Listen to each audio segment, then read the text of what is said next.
Welcome back to Tiny Bar Chats After Hours. I'm Edwin Escobar, my co-host, Michael Moon. and today we have none other than Chris MFN Sear. How you doing today, man? What the MFN stand for? Motherfucking. Okay. I don't want my mom to see this and be like, well, I know what I named you. How'd you get a new middle name? I don't think that's a thing. I think you only change your first and your last name. So I have two questions to start with. First, how dare you? But so tell us about yourself and what you got going on, and a little bit about your journey. I am a lot more complex than I think I am. Okay. And so I agree. I'm a comedian, a writer, actor, trying to direct something real soon. Like, I mean, a father, a son, a brother. Know what I mean? A friend. Yeah, sometimes. Somebody you could call on. Sometimes. It depends on who the friend is. And some friends be wanting too big of favors. Some friends be like, hey, man, help me hide this body. Like, bro, you gave me one ride to the airport, okay? This doesn't warrant me hiding the body with you, okay? How'd you get into comedy? I got into comedy. A friend of mine, Gary Alexis, he was already doing comedy. So I had just got out of jail. I had said something like real arrogant on Facebook where I was just like, comedy seems easy. And so he was just like, oh, and he tagged like 4 comics and was like, why he think this easy? And I was just like, none of y'all are funny. What are y'all talking about? Right. Yeah. And so he's like, so sign up for an open mic. Signed up for an open mic at Windmill in Stratford. You know what I mean? Bombed. Did so horrible. I mean, like, I couldn't buy a laugh that night. Okay. But I loved it. Like, I just instantly fell in love with it. And I just been trying to progress every year. So I mean, you there's a few things. You went on a couple tours. Tour is used very loosely. in comedy, you could go on a tour if like you got a show in Connecticut Friday, Massachusetts on Saturday, New York on Sunday. That's a tour. Okay. Well, yeah. If you get paid for each of those shows, that's a tour. So like, I've been on a few tours. I went actually on the road a few times with other comics and did not work out. Okay. Did not go the way I thought it was. Did not, it wasn't what I wanted it to be. You know what I mean? And I know you got to judge the experience by the experience you had and not the experience you wanted. You know what I mean? And the experience I had made me say, the next time I go on the road, I'm going to make sure that not only I like the person who I'm going on the road with, but they also like me. You know what I mean? Because like, when you in close quarters, like nonstop, like you start to see like, oh man, you don't even fuck with me. Yeah. Like, yo, you don't even like me as a person. Why am I here? Like, and some people will say like, oh, you don't need to like somebody to go on the road. But I feel like if you go on the road with somebody who you don't like, that is very short lived, and it becomes a very rocky time in your life. Yeah, I can see. Before we got cool and I started calling you to help me hide the bodies. Yeah. I saw you were in on a show. Was Mastery Angela of Yee? Comedy? Yeah. Okay. Angela Yee paired up and coming comics with comics who were already established. I was lucky enough to be paired up with Carlos Miller. Shout out to Los. Ooh. He is as funny and as much of an asshole like as you think he is. And he also short. You know what I mean? Also short. And I want you to clip this, just that part, and send that to me because I'm gonna send that to him. Okay? He is. That'll be the real. Nah, but like it was honestly a great experience. I got to like Roy Wood Jr. was on it, and I think he is one of the best writer, like joke writer, whatever writers of like, I don't know, era, generation, whatever. Like he up there. The only other person like I genuinely put up there is Marshall Brandon from Hartford, Connecticut. Like Marshall is just, but anyway, I got to watch. Is this Marshall from Beige? Oh no. He what's Marshall and Page? That's Raggedy Rob's. Oh, my bad. Yeah. We this is through networking, so I'm bad with names. So and apologies for mixing both. Nah, don't take that lightly, Rob. Don't take that lightly. All right. Instigate. Oh yeah, I love that. Hey, look, if you ever have an issue and you need someone to mediate to make it worse, that's your man. That's him right there. I do. If you want to go from simple assault to murder, call them. I mean, 1-800. Fuck it. if you want to go simply from a domestic disturbance to a murder, listen, call me, man. I'm gonna get you there. Okay? Won't help you hide the body unless you took me to the airport twice. No, Twice. That's the count. Twice I help you hide That's the the body. count. So, stand up. So that's one of the most underpaid, unappreciated form of the arts, right? Yes. And comedy, right? We only see people when they get the stadium shows, when they become so big that they stop being funny and now they're just TV funny. Yeah. Movie, let's say they graduate, right? Yep. But the decades, right? It's decades of going up, dealing with not getting paid sometimes, dealing with check me later, or just moving you up in the line, or giving somebody else a better slot or whatever. All those things that I've seen happen in the brief times that I went with you to places, right? Not that it always happened to you, but No. but I know it happens, right? Yeah. So what keeps you grounded and still focused? And because that's still your thing, you still between the writing and all the other things you got going on, you pop and do a set. The love of the game.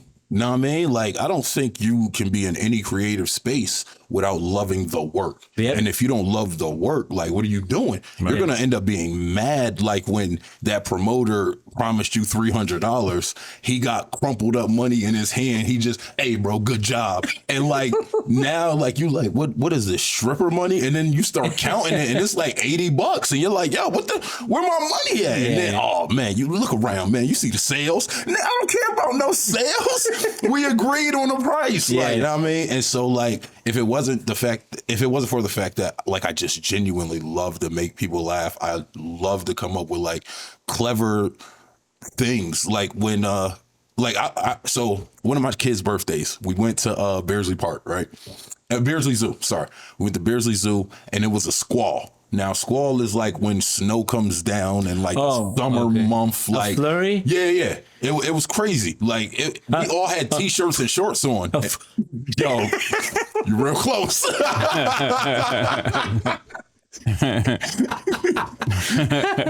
We're walking through that and I'm just laughing. I'm having the best time because I'm seeing everything from a comic's point of view. Like I was like, oh, I'm about to lose a kid. I'm definitely about to lose a kid. How am I going to find all the kids in this squall? Like, you know what I mean? And like, I was just having the greatest. Everybody else was just like, this is stupid. This some bullshit. And I was like, nah, man, this is great for me. You know what I mean? I went up to, shouts out to NY Comedy Club. Stand Up NY. Sorry about that, guys. I went up there that night and I demolished with just what I saw that day. Oh, is that the club where you kept talking about me, but you didn't know you were talking about me? Yeah. When you was just loud. It was the phone. He Oh, no. It was a couple next to me, and he kept blaming his immigrant friend. He was like, yeah, my friend, I don't know why I brought him. You gotta blame somebody you know while you on stage because you don't want to blame, like, especially in New York. Everyone in New York think they so gangster. Right. Everyone in New York think they 50 Cent. And most of these niggas is Ja Rule. Okay? Yo, I ain't come here to this comedy club to laugh, B. Yo, I don't play them games, man. You get your ass whooped while you on stage. I dread going to one of his shows because I know what he gonna do to me. Yo, as long as it's going well, you know what I mean? Y'all ain't got nothing to worry about. But if y'all come with me and I'm bombing, oh yeah, you know what I mean? Take this L. Take this L, because I'm not gonna take it. You know what I mean? One of us, like that, that's like, I mean, me taking the charge and I'm the money maker. No, know what I mean? One of you store running niggas gonna take this shit. Know what I mean? Be a legend. Be a legend. Unless there's Burger King on the table, then yo, listen, I ain't gonna hold you. Everybody going to jail. Yo, you could go to Burger King now and you could essentially make a Whopper or rodeo burger. So I'm just, know what I mean? Y'all do what y'all will with that information. Yeah, it was C. I'm trying. It was C that. I'm trying to go to Burger King after this. I don't know why y'all got this hot ass light on. Y'all know I sweat, and I sweat for real. And I'm not gonna take my hoodie off because I got a Jet shirt on underneath. We suck right now. No, I mean, Just don't be so nervous. Well, you man. know, We ain't gonna baseball is jump a you, man. difficult We only asking you sport. questions, bro. I feel like I'm about to get jumped. Why did I have to sit in the middle? I didn't want to sit in the middle. I'm not a middle sitting nigga. No. I graduated from this. Once I hit 6 feet, I became a front seat nigga. This is the spirit fly version of the podcast. That's what this feels like. We'll get there. That's their motto. I hope I don't come across sweaty. Like, if I swear to God, if I see one comment say like, "Why this nigga sweating so much?" Not that I'm you telling said you it. right now. I'm gonna hunt that person down, find their favorite ice cream shop, and I'm gonna figure out how to get it closed forever. Ooh. That's hard. That's heavy. But what is one of the most fun experiences you've had, whether it's a show, being on the road, or just writing, or being on one of the TV shows? What is like the most memorable experience that kind of reconfirmed, like, yeah, this is what I'm supposed to be doing? It's gonna sound weird, but I got booed at Salsa con Fuego. Salsa con Fuego? Yeah, in the Bronx. Yeah. And like, a boo is as bad as it gets. Yeah. And it felt that bad. But the fact that like I cared that much that I got booed made me say like, yo, you know what? This is me. This is me. I'm willing to live in this. Know what I mean? Like, and it wasn't like just a few people like boo, boo. It started off with like 2 or 3 people like boo, boo. And then And they now the joined. whole room is like, oh, we can do this. Boo. And I was BX like, baby, boo. It's crazy. Yeah, yo. but most people bring up like a high part, but your way is good too. I don't really like focus too much on those moments, because like if you feel like you're destined for something, like the good moments come in abundance if you feel like you're destined and you actually put the work in. Yeah. You know what I mean? It'd be them falls, it'd be them slips, it'd be when you hurt. Like when you was just like, oh yeah, this gonna kill him. This gonna kill him. Yeah. And then you say it and everybody's just looking at you like, Well, I could see a few jokes going over the head of people that go to Casa Con Fuego. yo, I ain't gonna hold you. Be honest with Too you. gangster. And I'm from New York. What pissed me off, honestly, about that moment was I was in New York the next night too at Comedy in Harlem. Shouts out Jamie Roberts, man, very good guy. If I hit this shit one more time, It's okay, we got good mics. okay. But the bartender at Comedy in Harlem, she was at the show the night before, and so she was just like, "You don't even remember me, do you?" And I was just like, I'm gonna tell you right now, if we slept together, I drank a lot.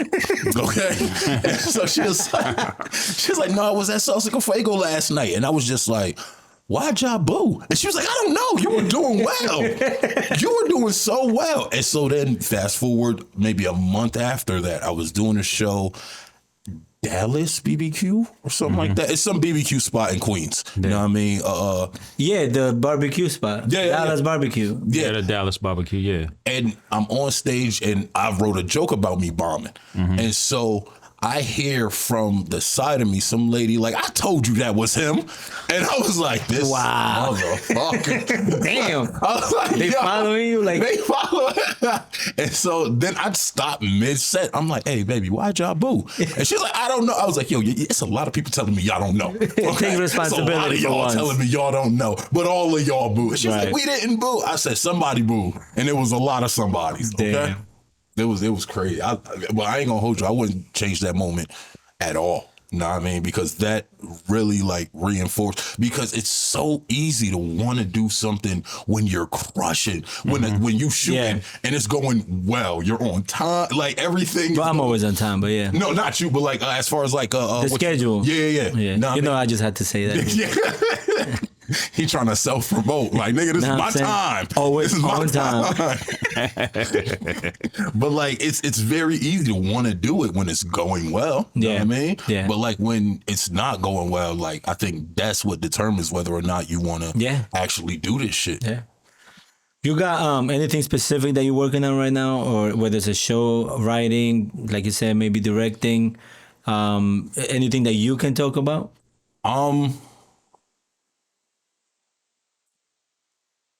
Nothing really concrete. Like everything is like really up in the air, which I don't like right now. Right. Because like I just finished writing this treatment that I'm waiting for somebody to sign off on.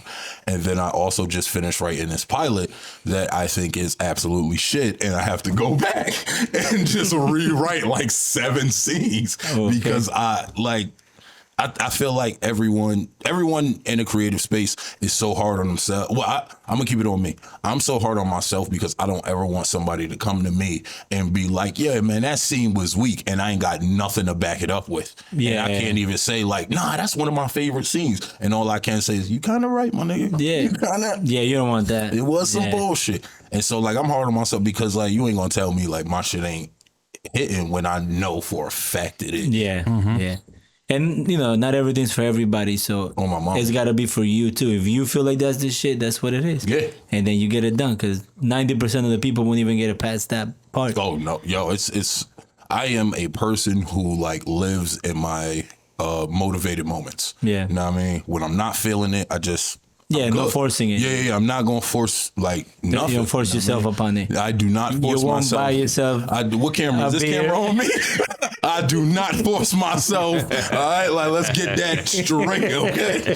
Know what I mean? But like when I'm in it, I'm in it all the way. I'm gonna just write until it isn't fun anymore, or I'm gonna voice record until it isn't fun anymore. And then the moment I stop having fun with it, I'll be done with it, as my cousin Drake said.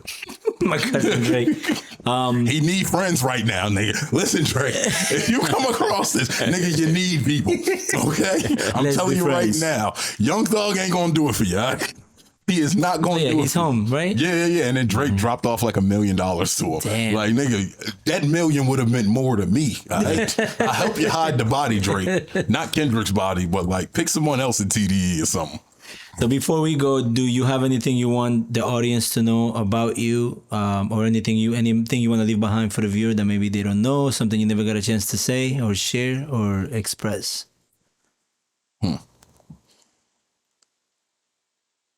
I think that I finally figured out comedy when I finally figured out I genuinely know nothing about comedy. Ooh. And like that was like that's something I've really been wanting to talk to just anybody about, because like I thought I had it all like figured out. I thought like, yo, man, I know my voice. I know what I want to talk about. I know this, I know that. And then like I had a string of bad shows. It was like, oh my God, I'm begging the audience to laugh. I'm like, come on, guys, this is funny. I swear to God, this is funny. Come on now. Like it was like one of them weeks. And then like I'm going back, I'm listening to my voice recorders, I'm watching my videos that I'm recording, and I'm just like, you don't even know what's funny in this. What's supposed to be funny in this? And then I'm like, well, no, this was supposed to be, and it's like a whole it's a whole round table that go on up here. Yeah. Where like it's like 6 different Chris's who are sitting around the table like, nah, nigga, that wasn't it. I think they have a name for that. I'm no scientist. Yo, I would hope not.